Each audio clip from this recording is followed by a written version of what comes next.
Hello বন্ধুরা, তোমরা সবাই কেমন আছো? আমরা সবাই খুব খুব ভালো আছি। আজকে দেখাবো বিনস আলু দিয়ে একটি রেসিপি।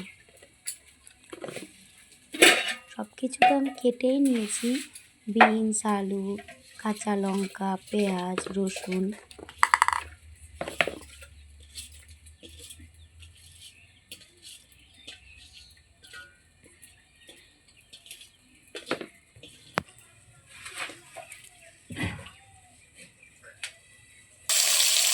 তারপর নিয়ে নিয়েছি একটি কড়াই, তার সাথে মাছটা ভেজে নিয়ে তেলেই দিয়ে দিয়েছি জিরে ফোড়ন আর পেঁয়াজ কুচি। এটা একটু ভেজে নিয়ে দিয়ে দিয়েছি আলুটাও একটু ভেজে নিয়েছি। তারপর দিয়ে দেবো বিনসটাও একটু নেড়ে চেড়ে দিয়ে দেবো কাঁচা লঙ্কা চেরা।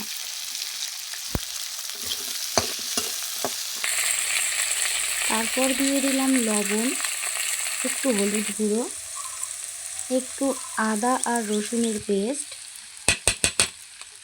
একটু লঙ্কা গুঁড়ো। তারপর ভালো করে নেড়ে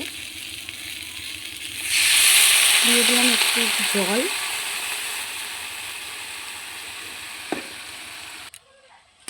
জলটা কিছুক্ষণ গরম হয়ে তারপর একটু ঢাকা দিয়ে দিলাম।